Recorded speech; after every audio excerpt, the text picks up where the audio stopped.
పిత పుత్ర పవిత్రాత్మ నామమున ఆమేన్.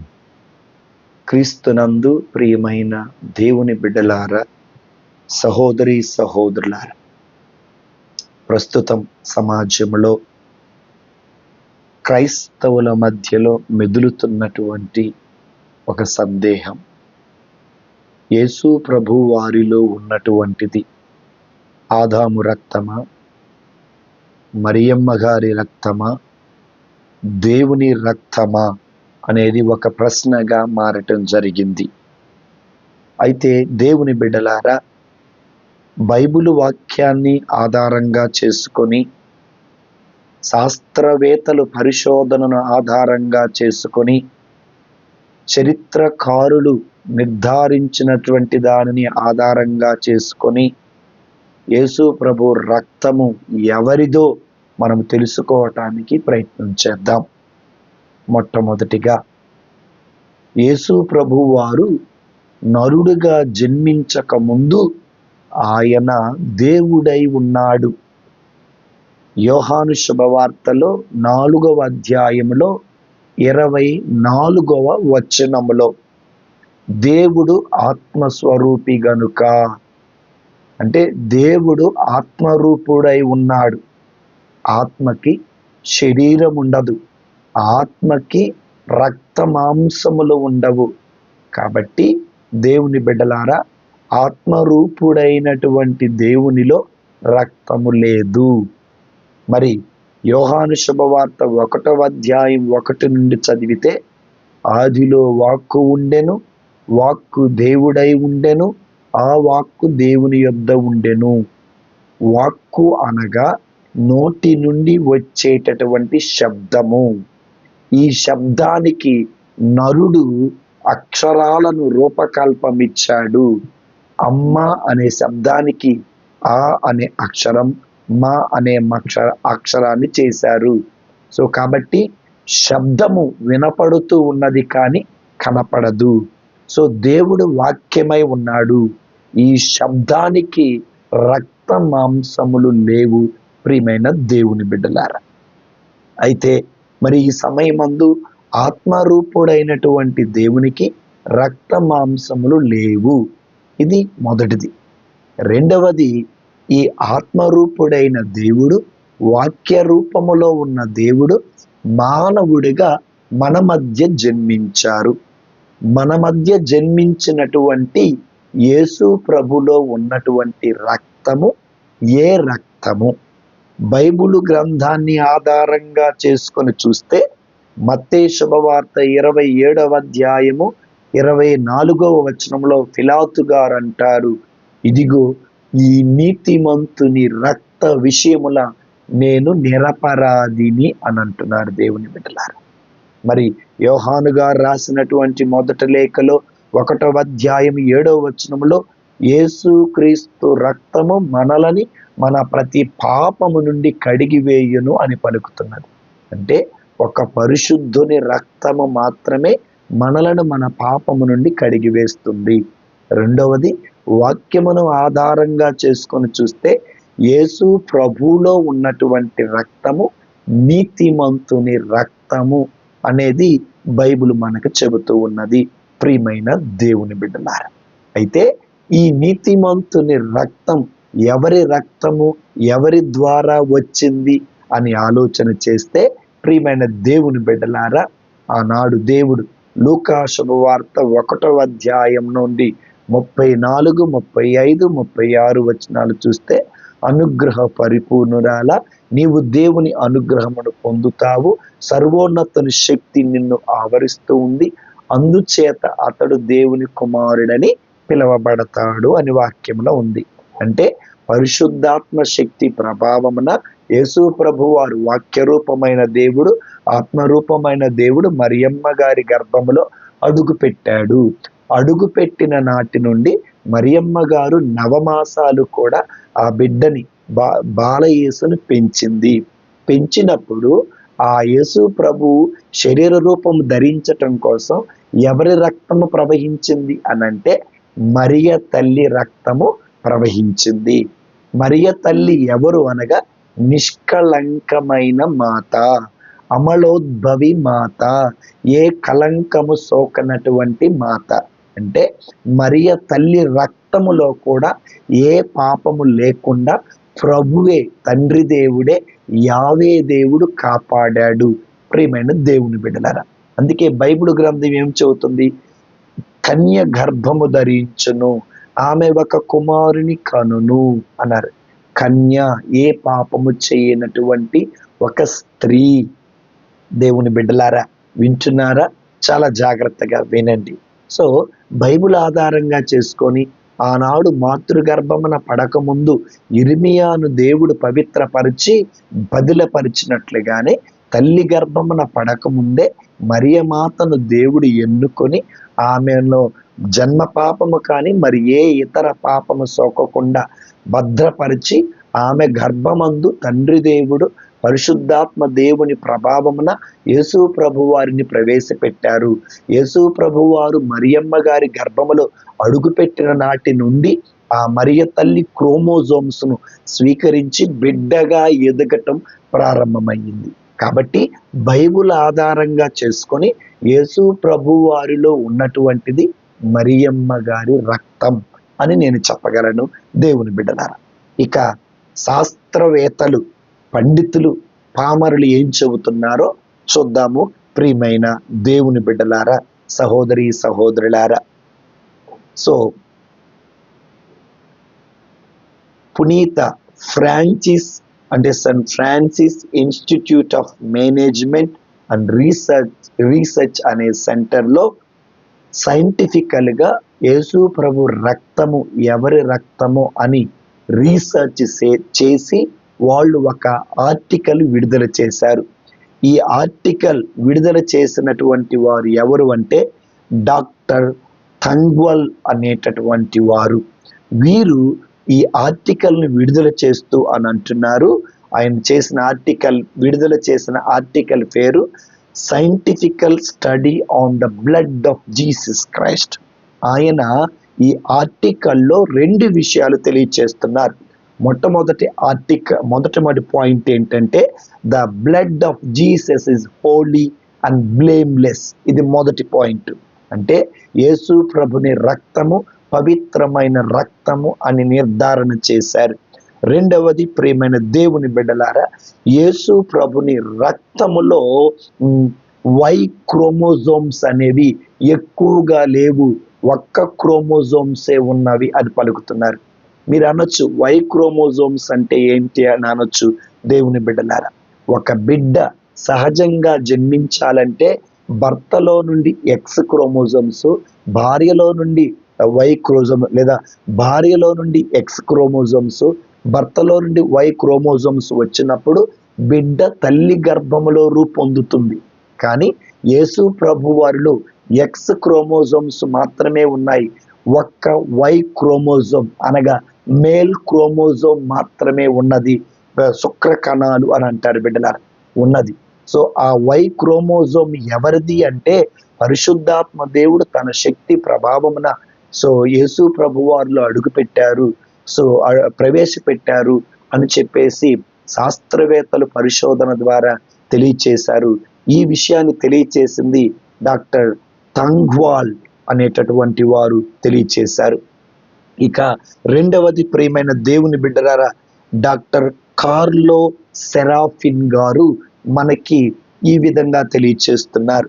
మొట్టమొదటిగా ఆయన తెలియచేస్తున్న విషయం ఏంటంటే 3 యేసు ప్రభు వారు ధరించిన వస్త్రాలు 3 ఉన్నాయట. ఒకటి, సిలువను మోసేటప్పుడు వెరోనికమ్మ తుడిచినటువంటి వస్త్రముపై యేసు ప్రభుని రక్తపు మరకలు ఉన్నాయి.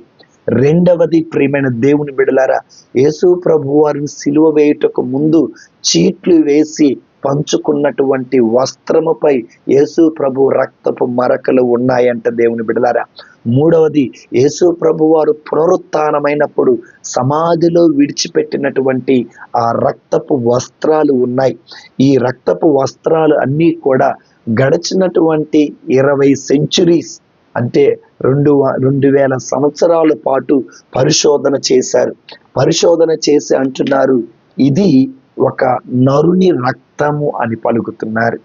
ఈ రక్తము అనేటటువంటిది ఒక నరుని హృదయము నుండి కారినటువంటి రక్తముగా నిర్ధారణ చేశారు దేవుని బిడ్డలారా. ఇది యేసు ప్రభు వారు సిలువను మోసినటువంటి క్రమంలో ఆయన రక్తాన్ని సైంటిఫికల్ గా ప్రూవ్ చేసి చెప్పినటువంటిది.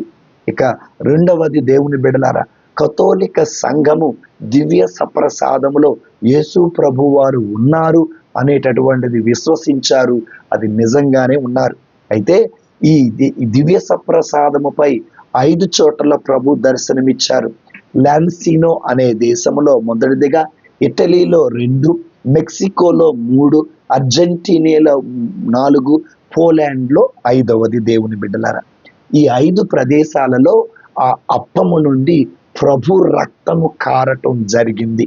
అయితే ఈ కారినటువంటి రక్తాన్ని శాస్త్రవేత్తలు పరిశోధన చేశారు. పరిశోధన చేసి ఏమంటున్నారంటే, ఈ రక్తము ఒక నరుని హృదయము నుండి కారినటువంటి రక్తము అని నిర్ధారణ చేశారు. ప్రియమైన దేవుని బిడ్డలారా, ఇంకేమని తెలుస్తారంటే, human tissues are from a human heart అని చెప్పేసి అన్నారు. ఒక యువకుడైన హృదయము నుండి కారినటువంటి రక్తపు కణజాలు అనేటటువంటిది నిర్ధారణ చేశారు. అయితే ఈ రక్త కణజాలలో బయటపడినటువంటి గ్రూపు AB అనే బ్లడ్ గ్రూప్ బయటపడింది. ప్రియమైన దేవుని బిడ్డలారా, అయితే ప్రపంచంలో AB అనేటటువంటి బ్లడ్ గ్రూప్ అనేటటువంటిది 4% మాత్రమే ఉంటుందట.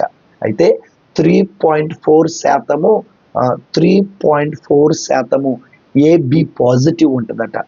0.6% AB నెగిటివ్ ఉంటుందట.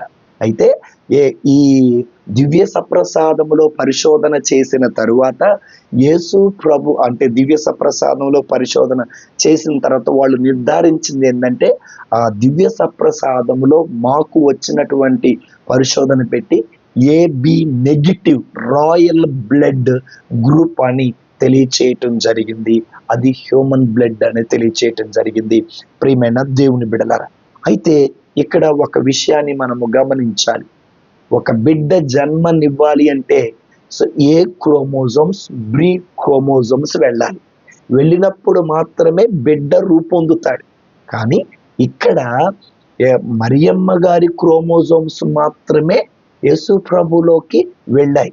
మరి B క్రోమోజోము ఒకవేళ మరియమ్మ గారి నుండి A వెళితే B మరి ఎక్కడి నుంచి వచ్చింది?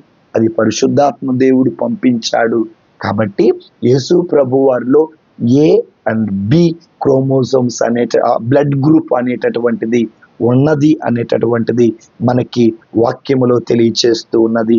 ప్రియమైన దేవుని బిడ్డలారా, యేసు ప్రభు వారికి బయలాజికల్ గా ఫాదర్ అనేటటువంటి వారు లేరు. బయలాజికల్ గా ఫాదర్ ఉంటే తండ్రి నుండి తల్లి నుండి శుక్రకణాలు రావటం వల్ల, మరి వారి సంసార జీవితం వల్ల ఇవి రావటం వల్ల, XY కణాలు రావటాల వల్ల బిడ్డ పుట్టడానికి అవకాశం ఉంది. కానీ ఇక్కడ మరియమ్మ నుండి ఒకటి, అదే విధంగా పరిశుద్ధాత్మ దేవుడు ప్రేరేపణ బట్టి ఒకటి రావటం వల్ల యేసు ప్రభు వారు గర్భమందు పుట్టారు అనేటటువంటిది నిర్ధారణ జరిగింది. ఈ శాస్త్రవేత్తలు తెలియచేయటం జరిగింది. దేవుని బిడ్డలారా, అయితే మరి ఈ సమయమందు యేసు ప్రభు వారిలో మరియమ్మ గారి రక్తం ఉన్నదా లేదా అంటే, ఈ శాస్త్రవేత్తలు చెప్పినటువంటి దాన్ని బట్టి, డాక్టర్ కార్లో గారు చెప్పినటువంటి దాన్ని బట్టి యేసు ప్రభు వారిలో మరియమ్మ గారి రక్తము కూడా భాగమై ఉన్నది అని పలకటం జరిగింది. ప్రియమైన దేవుని బిడ్డలారా, ఇది రెండవ వ్యక్తి తెలియచేసినటువంటిది. ఇక మూడవ శాస్త్రవేత్త, మరి ఆయన దేవుని బిడ్డలారా, ఆయన పేరు అమెరికా దేశానికి చెందినటువంటి వ్యక్తి రాన్ విట్టా అనేటటువంటి వ్యక్తి. ఈయన ఆర్కియాలజిస్ట్, శాస్త్రవేత్త. దగ్గరగా బిబ్లికల్ బైబిల్కి సంబంధించినటువంటి 100 విషయాల మీద ఆయన పరిశోధన చేసి తను ఒక మ్యూజియంను తయారు చేసుకొని ఆ మ్యూజియంలో కూడా జాగ్రత్త చేశారు. ఉదాహరణకి నోవా గారి పడవ మీద పరిశోధన చేసి నోవా గారి పడవ ఏ విధంగా నేల మీద ఆనిందో అనేది ఒక పరిశోధన చేశారు. ఆ పరిశోధనలో భాగంగానే 1982 సంవత్సరంలో ఈ రాన్ విట్టా గారు మరి ఇశ్రాయేలు దేశానికి వెళ్ళి గొలగతా అనే ప్రాంతంలో యేసు ప్రభు వారు సిలువ వేసిన ప్రదేశానికి వెళ్ళారు. అయితే యేసు ప్రభు వారు సిలువ వేసింది కల్వరి లేదా గొల్గొతా అనేటటువంటి ఒక గుహ మీద వేశారు. యేసు ప్రభు వారు చనిపోయినప్పుడు ఆకాశము తెరవబడినది, భూమి తెరవబడింది అన్నారు.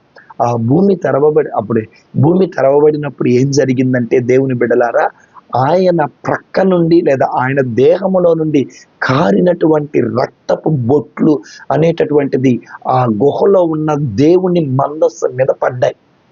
ఈ దేవుని మందస్సు మీద పడ్డప్పుడు ఏం జరిగిందంటే, రాన్ విట్టా అనేటటువంటి ఈ శాస్త్రవేత్త పరిశోధన చేసుకుంటూ ఆ గృహలోకి వెళ్ళి ఆ దివ్య మందస్సం పైన యేసు ప్రభుని రక్త కణాలు అనేటటువంటివి కనపడ్డాయి. ఈ రక్త కణాలు కనపడినప్పుడు ఈ శాస్త్రవేత్త ఏం చేశారంటే, ఇజ్రాయేలు దేశంలో ఉన్నటువంటి ఒక ఫేమస్ బ్లడ్ ఏమంటారు రక్త పరీక్ష చేసేటటువంటి పరిశోధన సెంటర్కి తీసుకొని వెళ్ళటం జరిగింది. అక్కడ ఉన్నటువంటి బ్లడ్ టెస్ట్ చేసే ఒక స్త్రీ అన్నారు, ఇది అయ్యా ఎండిపోయినటువంటి రక్తం అయ్యా, ఇది ఎండిపోయిన రక్త కణం అన్నప్పుడు మరి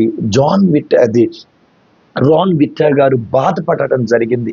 మరికొద్దిసేపటికి ఆ బ్లడ్ టెస్ట్ చేసేటటువంటి ఒక సహోదరి మరలా తిరిగి వచ్చి అంటున్నారు, అదిగో ఆ రక్తము బ్రతికే ఉంది, ఆ రక్తము జీవము కలిగే ఉన్నది అని పలుకుతున్నారు.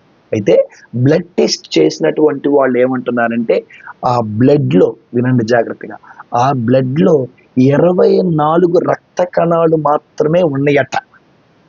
24 ఏంటి అంటే 23 ఎక్స్ 1 వై మొత్తం 24. అయితే ఈ 23 ఎవరివి అనంటే మరియమాతవి. ఎందుకంటే తండ్రి లేడు కదా. మరి వై ఎవరిదంటే మేల్ది. ఆ మేల్ ఎక్కడి నుంచి వచ్చింది అంటే, అదిగో పరిశుద్ధాత్మ, దేవునికి అసాధ్యమైనది ఏది లేదు, ఆ దేవుడు ప్రవేశపెట్టాడు. సో కాబట్టి ప్రియమైన దేవుని బిడ్డలారా, యేసుక్రీస్తు రక్తముపై పరిశోధన అనేటటువంటి జరిగింది. ఆయన మామూలుగా భార్య నుండి 23, భర్త నుండి 23 వస్తే 46 ఉండాలి. కానీ యేసు ప్రభు రక్తంలో 24 ఉన్నాయి. 24 ఏంటి? ఎక్స్ అనేటటువంటిది తల్లి నుండి వస్తాయి. మరి వై మేల్కి చెంది పురుషులకు చెందినటువంటివి దేవుని బిడ్డల. ఇవి పురుషులకు చెందినటువంటివి కాబట్టి, ఇవి పురుషునికి చెందినవి కాబట్టి పరిశుద్ధాత్మ దేవునికి అసాధ్యమైనది లేదు. ఆ దేవుడు దీనిని ప్రవేశపెట్టి ఉంటాడు. కాబట్టి ఆనాడు ఆ దివ్య మందసమ పైన కనపడినటువంటి రక్త కణాలు అనేటటువంటివి యేసు ప్రభువి అని నిర్ధారణ జరిగింది. ప్రియమైన దేవుని బిడ్డలారా, సో ఇప్పుడు మనము 3 శాస్త్రవేత్తలను, పండితులను చూసుకున్నాం.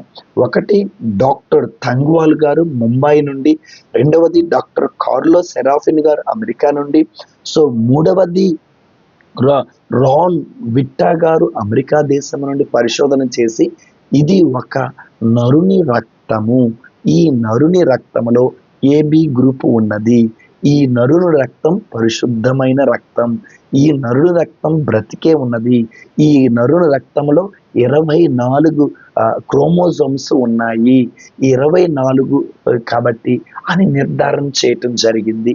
ప్రియమైన దేవుని బిడ్డలారా, సహోదరి సహోదరులారా, అయితే ఈ సమయమందు మీ అందరికీ ఒక డౌట్ రావాలి. ఇప్పుడు మరి సైంటిఫికల్గా ఆధారంగా చేసుకొని అది నరుని రక్తం అని నిర్ధారణ చేసినప్పుడు, యేసు ప్రభు నరుడిగా పుట్టిన రక్తం అని నిర్ధారణ చేసినప్పుడు, ఈ రోజున మనం అందరం కూడా యేసు ప్రభు రక్తము దేవుని రక్తము, అది పరలోకానికి చేరుస్తూ ఉన్నదని ఎలా పలుకుతున్నామండి? వినండి విశ్వాసులారా జాగ్రత్తగా. యేసు ప్రభు వారు కడరారాత్రి భోజనంలో ఏమని పలుకుతున్నారు? రొట్టెను తీసుకొని స్తుతించి త్రుంచి శిష్యులకిస్తూ, ఇది నా శరీరం అన్నారు. ద్రాక్షారసాన్ని తీసుకొని స్తుతించి శిష్యులకిస్తూ, ఇది నా రక్తము అని అనటం జరిగింది. ప్రియమైన దేవుని బిడ్డలా, రొట్టెను శరీరంగా మార్చి మనకిచ్చారు, రసమును రక్తంగా మార్చి మనకిచ్చారు. అది తినువారు, దానిని త్రాగువారు, పానము చేయువారు జీవము కలిగి ఉంటారు అని పలికారు. పౌలు గారు ఏమంటారు? ప్రభు శరీరము తింటూ రొట్టెను తినుచు రసమును త్రాగుచు ఇది ప్రభు శరీరం అని గుర్తించకపోతే దీనికి వ్యతిరేకంగా పాపం చేస్తున్నామని పలుకుతున్నారు ప్రియమైన దేవుని బిడ్డల. కాబట్టి ఇప్పటి వరకు చెప్పినటువంటి వాక్యాన్ని ఆధారంగా చేసుకొని చూస్తే, ఒకటి, దేవుడు ఆత్మస్వరూపుడు. ఆత్మస్వరూపుడైన దేవునికి రక్త మాంసాలు లేవు. సో ఈ ఆత్మస్వరూపుడైన దేవుడు, వాక్యరూపమైన దేవుడు మానవుడిగా జన్మించాడు. మానవుడిగా జన్మించినటువంటి యేసు ప్రభులోకి మరియమాత నుండి మనకి క్రోమోజోమ్స్ రావటం, వై అనే క్రోమోజోమ్ పరిశుద్ధాత్మ రావటం మనం చూసాం. అంటే మరియమ్మగా యేసు ప్రభులో మరియమ్మ గారి రక్తము కూడా ఉన్నదని మనకి సైంటిఫికల్గా తెలియచేస్తూ ఉన్నది ప్రియమైన దేవుని బిడ్డ. కాబట్టి ఎవరో ఏదో అంటున్నారని చెప్పేసి అవిశ్వాసంలోకి వెళ్ళకండి. విశ్వాసాన్ని చెలించుకోకుండా ప్రభు శరీరం స్వీకరించుదాం, ప్రభు రక్తమును పానము చేద్దాం, నిత్య జీవమును పొందుకుందాం. అలాంటి శక్తిని భగవంతుడు దయచేయమని ప్రార్థిద్దాం. పిత, పుత్ర, పవిత్ర ఆత్మ నామమున ఆమేన్.